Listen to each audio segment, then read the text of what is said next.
ত্রিপুরামথাকে প্রতারক দল বলে আখ্যায়িত করলেন ত্রিপুরার প্রাক্তন মুখ্যমন্ত্রী মানিক সরকার। কংগ্রেস দলকে সরাসরি আক্রমণ করলেন বিরোধী দলনেতা জিতেন্দ্র চৌধুরী।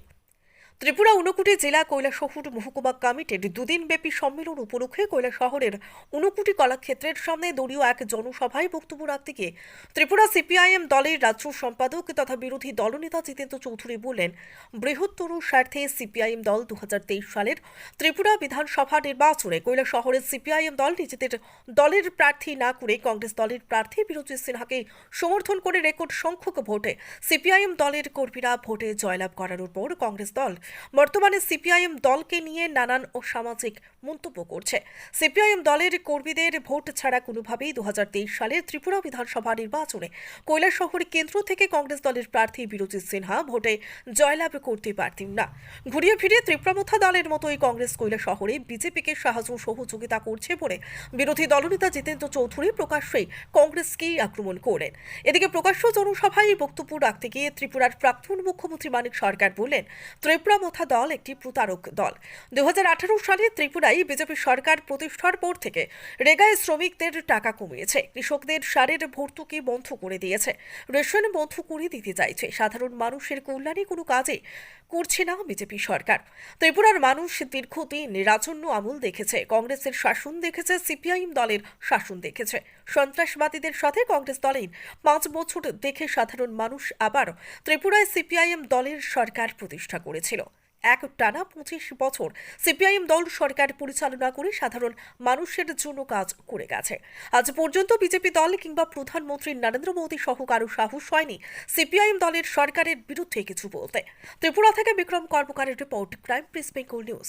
সার, ঔষধ, আরো অন্যান্য সরঞ্জাম যাতে আমরা ন্যায্য মূল্যে আমরা পাই, আমাদের রক্ত ঘাম করা ফসল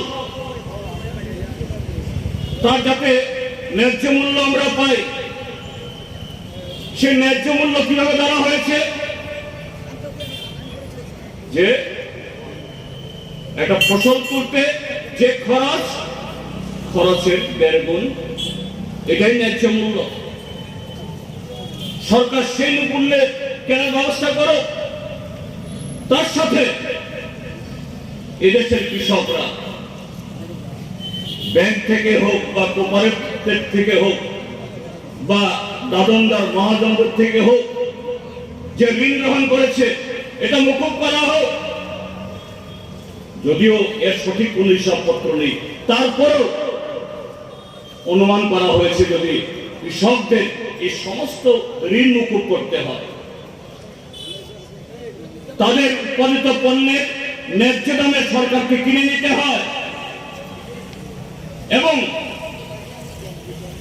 দেশের মানুষের প্রয়োজনে, রাষ্ট্রের প্রয়োজনে এরা যে উৎপাদন বাড়াবে, সে উৎপাদনের জন্য যদি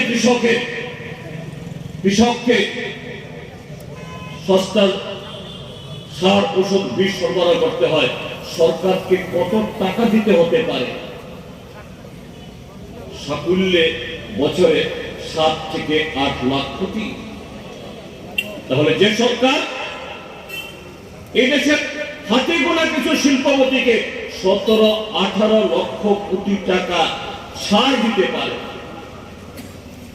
কেন পারবে না দেশের 70 লাখ মানুষকে যারা খাওয়ার ব্যবস্থা করে সে কৃষকের জন্য? তারা এই কাজ করবে না। কদিন আগেও আপনারা দেখেছেন আমাদের দেশের কৃষকরা গত 21 সালে প্রায় 13 মাস লড়াই করে লিখিতভাবে সরকারের কাছ থেকে প্রতিশ্রুতি আদায় করেছে যে সরকার তাদের দাবিগুলো মেনে নেবে। এই সরকার আর 2 বছর চলে গেল, এই দাবি মানেনি। কদিন আগেও পাঞ্জাব, হরিয়ানা থেকে কৃষকরা আবার আসছিলেন, তাদেরকে আটকে দেওয়া হয়েছে। সিআরপিএফ কে লাঠি পেটা করে, কাঁদানে গ্যাস ছড়ে, এই ঠান্ডায় জল কামান মেরে এই দেশের সরকার তাদের কথা শোনার সময় নেই, তাদের বক্তব্য শোনার সময় নেই। স্বার্থে, গণতন্ত্রের স্বার্থে আমরা ছেড়ে দিয়েছি। যাই হোক, আমাদের সেই লড়াই সফল হয়নি, এবং কেন হয়নি ব্যাখ্যার প্রয়োজন নেই। ত্রিপুরা মাথা যদি সেই জায়গাতে বিজেপির হয়ে সে গোপন খেলা না খেলতো, বিজেপির বুথ 39% নেমে গিয়েছিল, সবাই জানেন। আজকে ত্রিপুরার যে গণতন্ত্রের পতাকা উড্ডীন হতো। কিন্তু বন্ধুরা, সে লড়াই আমরা একসাথে লড়লেও পরবর্তীতে 1.5 বছর কাল এই সময়তে আরো দুটো নির্বাচন হয়েছে, লোকসভা নির্বাচন, পঞ্চায়েত নির্বাচন। লোকসভা নির্বাচনও সর্বভারতীয় যে লড়াই, আমরা সে লড়াইয়ের ডাকে সাড়া দিয়ে এখানেও একটা সিট ভাগাভাগি করে আমরা দাঁড়িয়েছি পূর্ব পশ্চিমে। আমাদের প্রার্থী ছিলেন কমরেড আব্দুল রিয়ান, আজকে বক্তৃতা করেছে।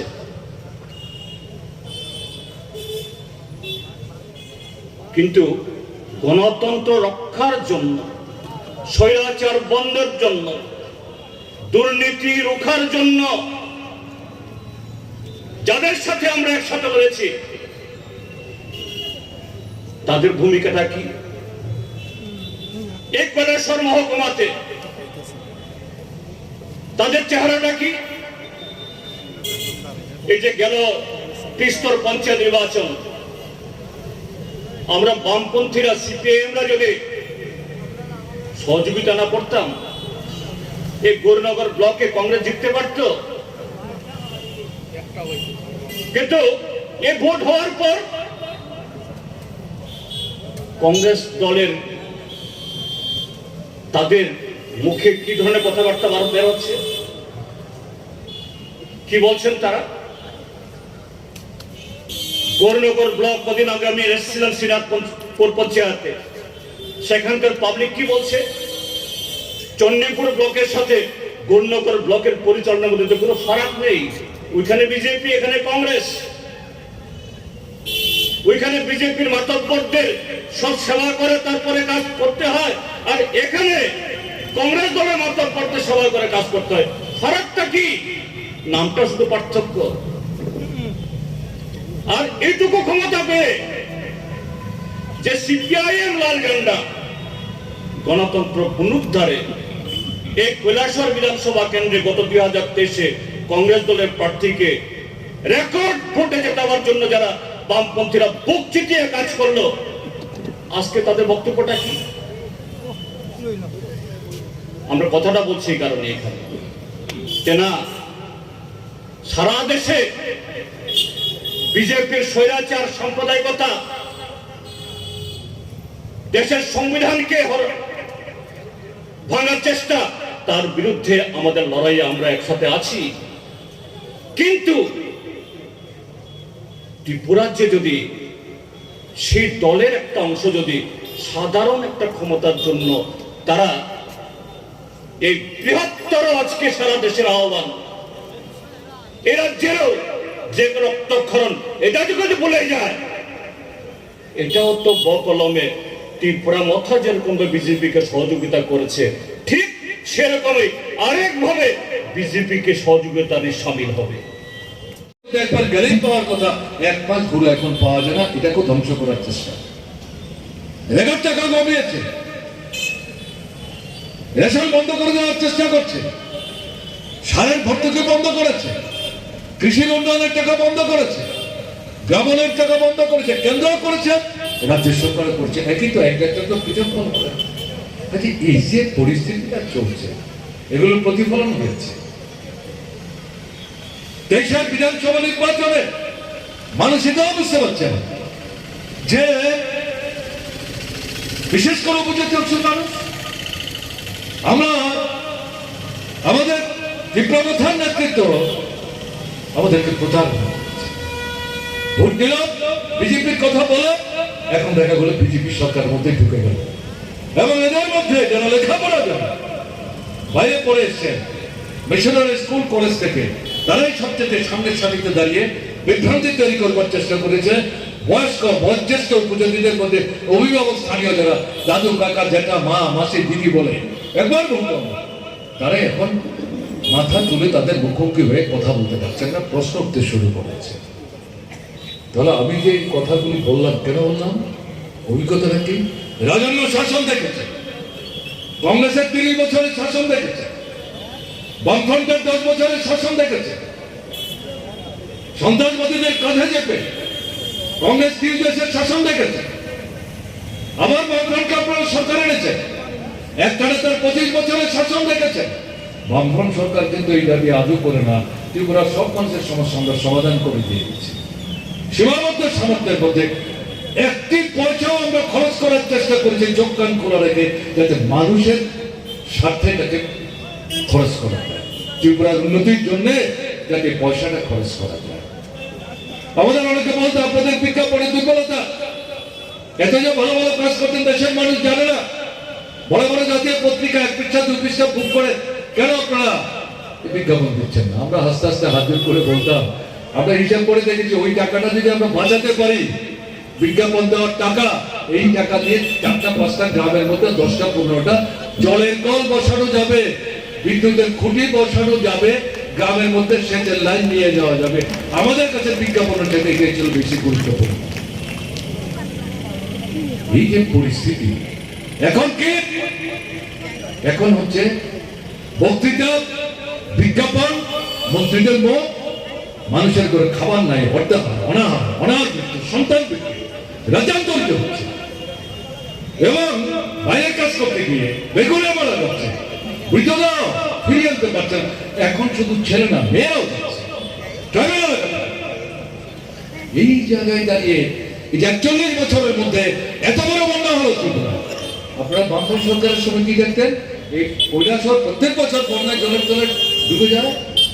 48 ঘন্টার মধ্যে ডিস্ট্রিক্ট ম্যাজিস্ট্রেটের নেতৃত্বে মহকুমা শাসক, ভিডিও, অন্যান্য অফিসার কর্মী নিয়ে তারা মানুষের পাশে দাঁড়িয়ে সামর্থ্যের সীমাবদ্ধতার মধ্যে এই মানুষকে সাহায্য করার চেষ্টা করে। কোথায় কোথায় সরকার? এরা আগরতলায় ফুর্তি করছে, দুর্গাপূজার ভাষণের নাম করে সেখানে তারা রগড় করছে। শহরের কেন্দ্রস্থলে দোকানে বিক্রি নাই, ব্যবসায়ীরা জিজ্ঞেস করার পর বলছেন মানুষই তো আসছে না। পয়সা না থাকলে কেন গ্রামের মানুষ শহরে আসবে? শহরের আলো দেখবার জন্য, মানুষদের কেনা বেচা করবার জন্য আসেন।